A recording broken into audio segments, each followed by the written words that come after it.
And away we go. It's the DFS Early Bird presented by Awesemo.com, brought to you in part by Yahoo DFS as well. Check out their daily fantasy offerings. They have management-free contests and typically have some overlay alerts on Fridays where they add some extra cash to the pot.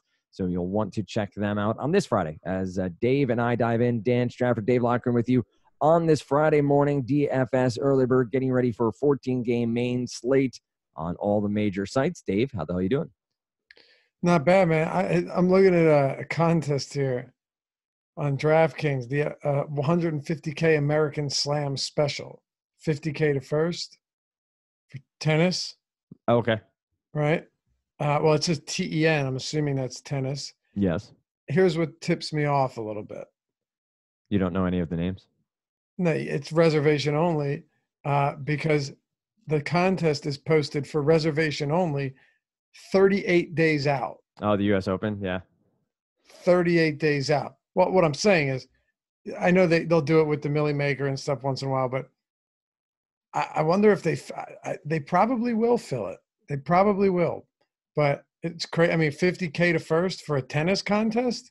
My, how things have changed. Yes, sir. There used to be a struggle to get that much on any given MLB slate. Now there is more cash going around. The ecosystem seems to be doing okay, as we discussed, what was it? I guess 4 years ago now, when everything hit the fan. 3 years ago? 4 years ago. I'll probably play it. I don't know anything about it, but I'm pretty sure I can go to my main man, Ben Rasa, and he'll have some information. There you go. I have some tennis insight. I can get in there as well. It's been a while, but it's fun. I like tennis. I couldn't name a single female tennis player. I was going to say, you can name male tennis. You can name a female tennis player. Yeah, what's the jacked one?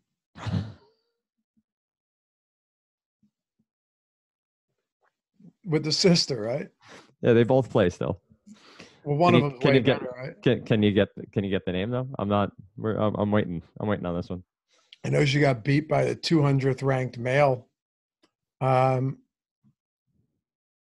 or they said she would. No, I mean I don't know who they are. Sure. Yeah, probably got that one wrong. You got it? Can you figure it out? You got a guess? Yeah. Give me a hint. If men are from Mars, women are Venus from Williams. There it is. And Serena. There it is. Look, see, Isn't Serena the better one? Yeah. Venus is the older sister. And then like the male Federer and Djokovic. And, who just beat Federer in like a wild Djokovic.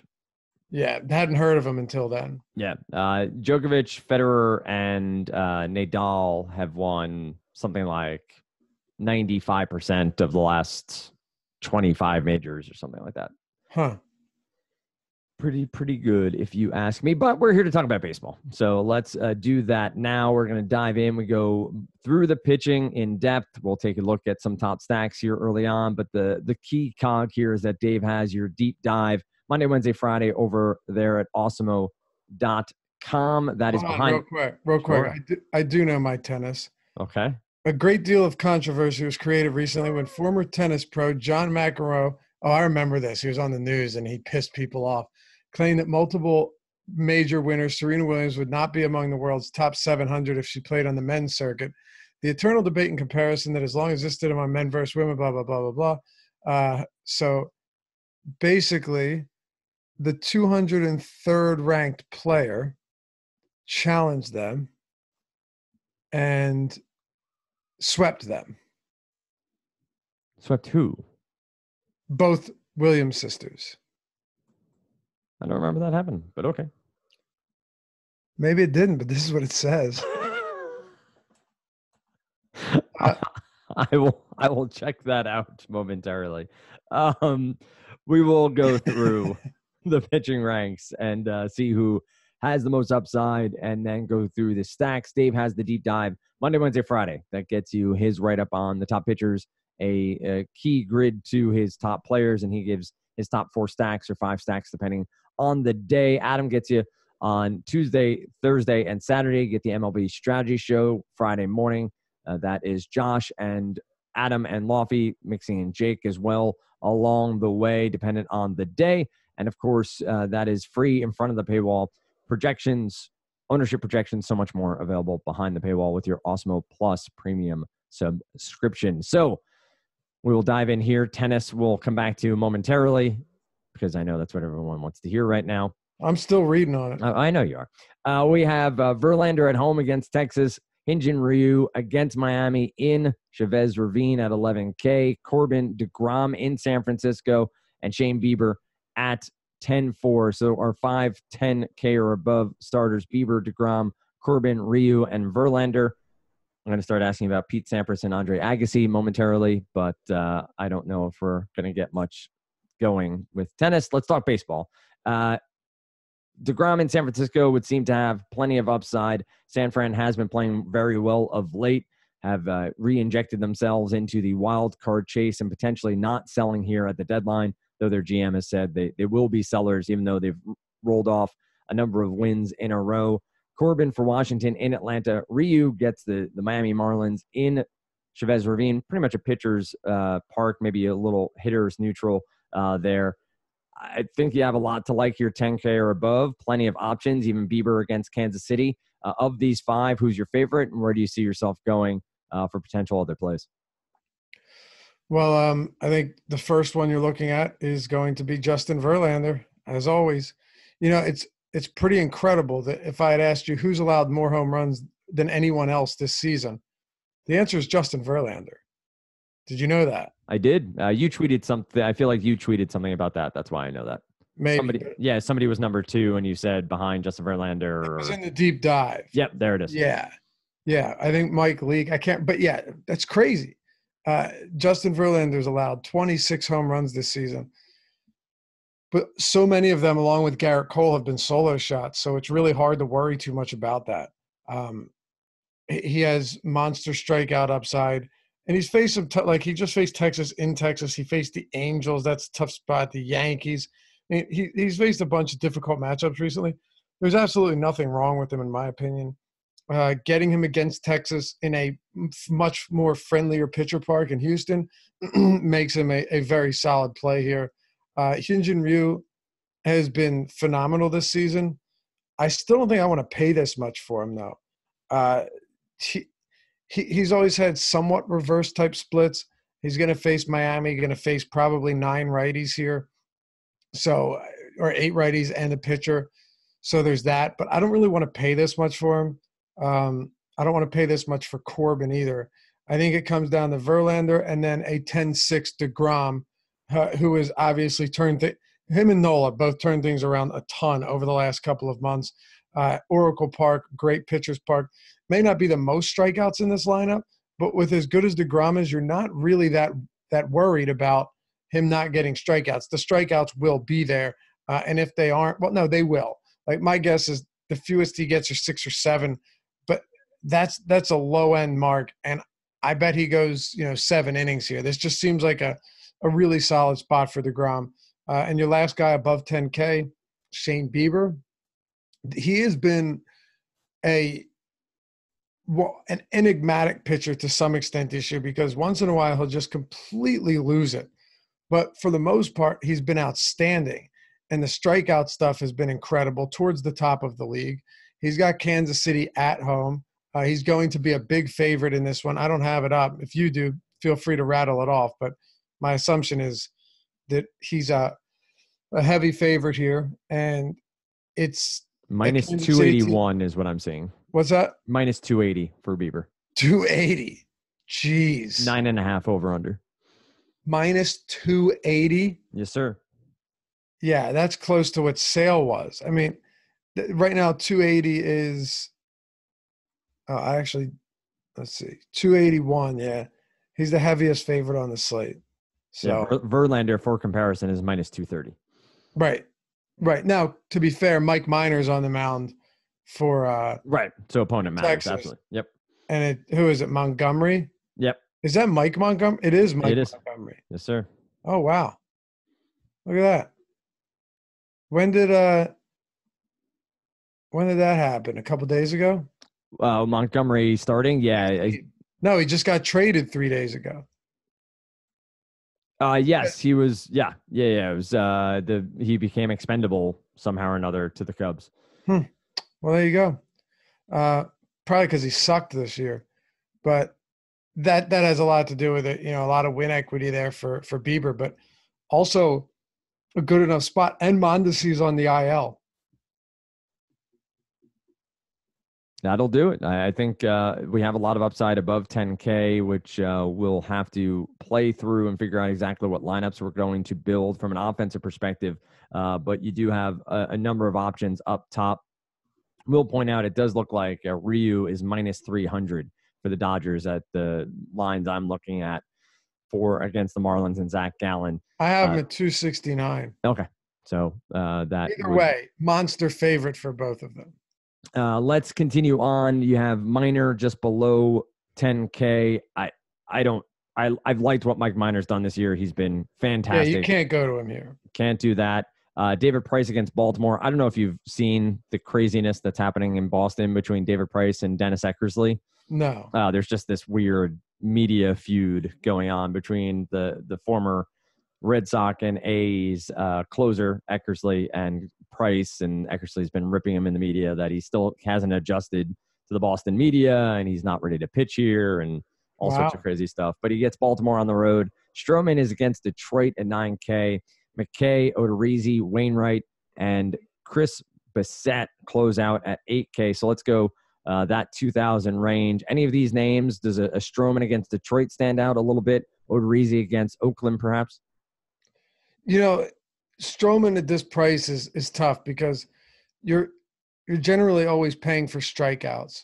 And even though Stroman's been very good this year, the guy's ceiling is just so much lower than anyone else around this price tag, right? Like you're not getting enough of a discount off. I know he's 9K and not 10K, but still, like he's still one of the higher priced pitchers. And you have DeGrom and Bieber that I would just rather get up to them if you're not going to Verlander. There's still a nice middle ground there. I would still take David Price over Stroman, just knowing that, Price is well over a K per inning. He's got a very solid K rate, whereas the same can't be said for Marcus Stroman. So, yeah, it's a good matchup against Detroit. But he's one of those guys where you need him to go 7 innings, and hopefully get you like 5 strikeouts to get where you need to go. And even so, on this slate, 7 scoreless with 5 strikeouts might not even be enough. Right. So I have a tough time going there. What do you think about Brandon McKay here against the White Sox? Obviously, we know the guy's got some stuff, and the White Sox are one of the heaviest strikeout teams in the league. Less against lefties, but still up there. Where do you stand on him? You think he's overpriced? I think everybody's overpriced on DraftKings, so that kind of goes out the window. I think for his skill set and the matchup park, the price is a little bit higher than I would have thought coming in, but makes him that much more interesting to me. I have a feeling his ownership is going to be down because of non-name recognition, because of a little bit of an overprice, but I think this is a pretty good spot in a good park for him at 8,700. And to your point, I don't trust Stroman at 9K. I think there's just too many things that can blow up for him, even against Detroit. I think Jake Odorizzi a little bit more than McKay from a floor perspective, but I think McKay has plenty of upside here that he could be a nice starting point for a tournament lineup with some upside. He's a decent strikeout pitcher. I mean, what did he have? 28% strikeouts this season at AAA. Yep. At AA this season, he threw 41 innings. He struck out 39.7% of batters. So it's not to say that this guy cannot get strikeouts. I think he's interesting. Again, though, how easy is it to pay for him? That's the big question here. And I don't know if there's an answer. I mean, he hasn't thrown more than 86 pitches in a start. If he isn't limited at all, then I'd be all right with that. But, he went 5 innings with 83 pitches. He easily could have come back out. That didn't happen. 6 innings with 81 pitches, 5 innings, 86. I mean, if we're capping him there at $8,700, there's no way that you can comfortably go there. So all of that is kind of tough. Again, I'd probably rather go David Price. Odorizzi against Oakland, I'll pass. Wainwright I'm not in a hot Great American ballpark. Chris Bassett, that price tag to me is more outrageous than anything else. I know he's had a couple decent starts recently, but I still don't buy into it. Like, there's nothing about his game right now that suggests he should be priced up around there. So the mid-tier, or like the high mid-tier, doesn't have a ton. Yeah, Stroman's in a really good spot, but do you pay for him? I don't think you can. Brendan McKay, look, he is interesting. If we're like, oh, hey, no limits at all, no leash, or you just want to roll the dice in tournaments, I don't hate it, because he could legitimately come out and strike out, 9-10 batters against the White Sox. I would not be terribly surprised at all. What is the line on this? Let's see. Do we have anything on? I don't even know if we have one yet. The Rays, let's see. Do I have anything? No line as of yet. I think the books still don't have McKay as the definite starter.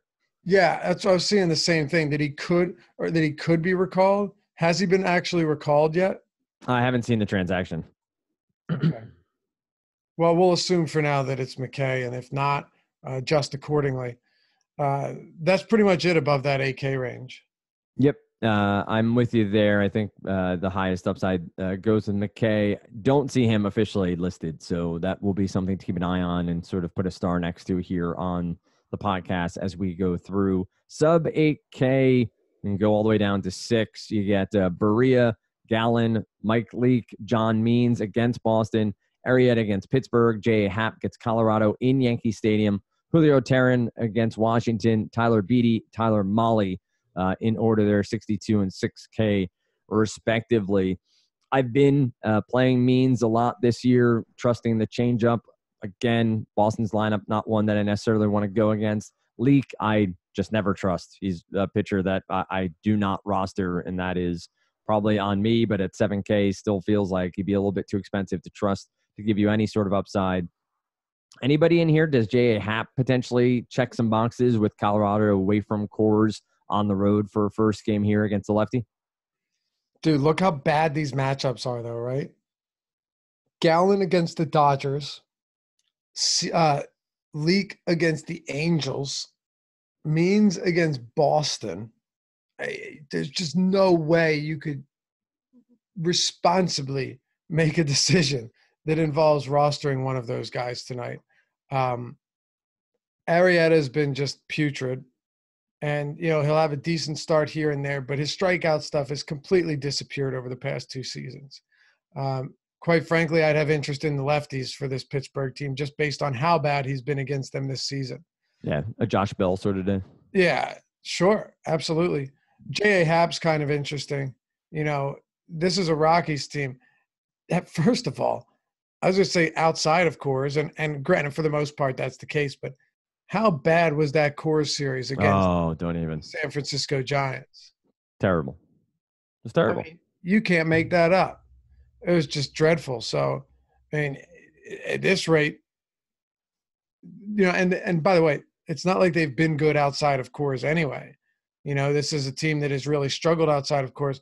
Happ has definitely had a downturn in results this season, but at 6,400, first of all, wouldn't be surprised if he's chalk. Now, here's the thing. You have a couple lefties or righties in this Colorado lineup that are dangerous. That is a fact. But they're also going to run out a good amount of lefties, as they always do. And outside of Story and Arenado, and Story strikes out a lot, especially outside of Coors, how dangerous is this team from the right side of the plate? Like, how worried really are you about Chris Iannetta or about Ian Desmond, especially outside of Coors? Not, put it this way, not enough to ignore J.A. Happ at $6,400. Yep, right there with you. 25.6% K percentage against lefties on the year, 8.1% walk rate, WRC plus of 87, and ISO up near 200 at 195. But I think Happ at least needs to be part of your process here, part of your player pool as you're building lineups, trying to figure out exactly where you're going to go. And I think to Dave's point, it is potential that Hap at 6,400 could be high chalk on a 14-game slate. Now, here's why I don't love him. Okay? I like him, but here's why I don't love him. Do you like him? Or no? Tyler Mahle is facing the St. Louis Cardinals, who have Matt Carpenter on the injured list, and against righties this season have been, when I say almost as bad as it gets, that's not hyperbole. The only two teams that rank ahead of them in WOBA, WRC plus, and ISO, in some cases they're actually 29th and not 28th, are the Tigers and the Marlins against righties this season. That's how bad they've been. The difference, St. Louis doesn't strike out a ton. But at the same time, if you get 5 righties in this lineup, maybe 6 righties in this lineup, Tyler Mahle has a monster K rate against righties, 29.2%, only 5% walks. He does not give up a lot of power. Now, lefties have gotten to him good this year. But who are the lefties to be truly concerned about in this St. Louis lineup? Carpenter's on the injured list. Tommy Edman's been all right. Fine, he's been okay. Outside of that, though, and you're talking about Dexter Fowler, and you're talking about Matt Wieters and Colton Wong, assuming all 4 of them are in the lineup, that's hardly the most intimidating set of lefties that we've seen. Yep. So, I think Mahle, despite pitching at Great American, at that price point is underpriced and very much in play. By the way, he's actually fared quite well at home this season, despite the dimensions and the temperatures. Yeah, I would think you would get some high ownership on Mahle and on Happen. I wonder if lineup construction wise, if offense is enough here, if they're expensive enough, and I assume there will be, to go with both on DraftKings to see what you get for $6K and 6,400 pitching, and then see what you can load up on from an offensive perspective. But Mahle stood out to me when we were walking through. St. Louis is just bad right now. And to your point, there are no lefties in that lineup that you really need to be concerned about at all. And so I think Mahle has a ton of upside, and looks like, to be honest, a little bit of a misprice on DraftKings. Could have seen him be up around 7K, if not 7,200. Especially when you have like Mike Leake and Jaime Barria and Chris Bassett all the way up there. Yeah.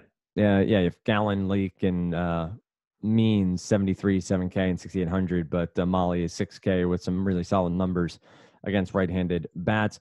We're going to round it out quickly here with the rest of the starters: Reynaldo Lopez, Lyles, Chacin. You have Mike Montgomery, we talked about a bit before, Freeland. Jordan Zimmerman on the mound against Toronto is down at 4,600. Any Hail Marys here? Anybody throw a dart at with a good matchup at cheap enough price point that you don't really care how many points they give you? Normally, I wouldn't have an issue with Jordan Lyles, but Mahle and Hap are just too closely priced. I guess maybe if Lyles is way lesser owned, I could understand that. But outside of that being the case, Mahle is just such a better play, and I think so is J.A. Happ. So that kind of takes some shine off of him. Tyler Beede being another one. I could see a lot of days where I'm actually rostering Tyler Beede at 6,200 at home against the Mets. Right. And, quite frankly, it's not even the craziest idea. He's right around the K per inning this season. If I recall correctly, and I'll look this up, he strikes out righties at a much higher clip, I thought. 25.8% compared to 15.7% for lefties. So, if you get a lineup, again, that's heavier right-handed, then that favors him a whole lot more. Let's see. The last time the Mets faced a left or a righty, they had 5 righties in the lineup. That was a American League park. So we'll see who's not going to be in the lineup. But I'd like to see more righties there, and maybe Tyler Beede actually could be in play. I don't think it'd be the craziest idea.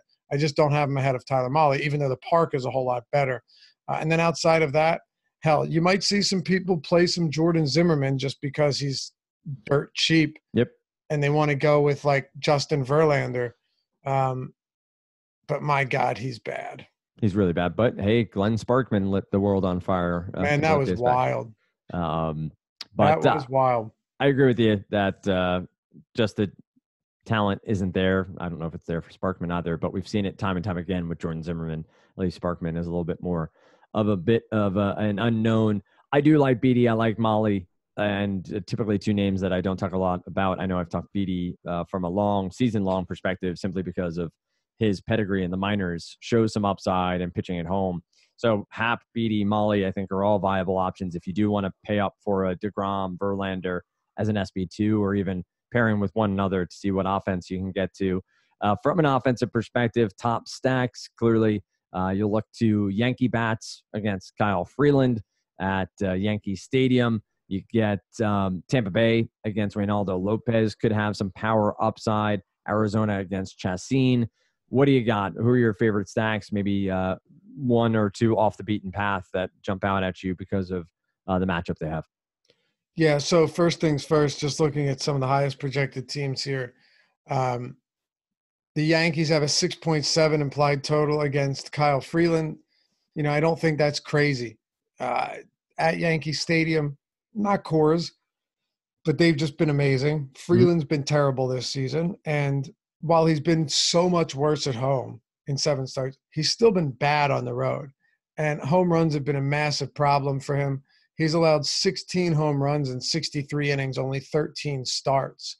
So, he came back from the injured list and immediately – or no, not – I'm sorry. He got called up, I believe. Yeah, he had been demoted earlier.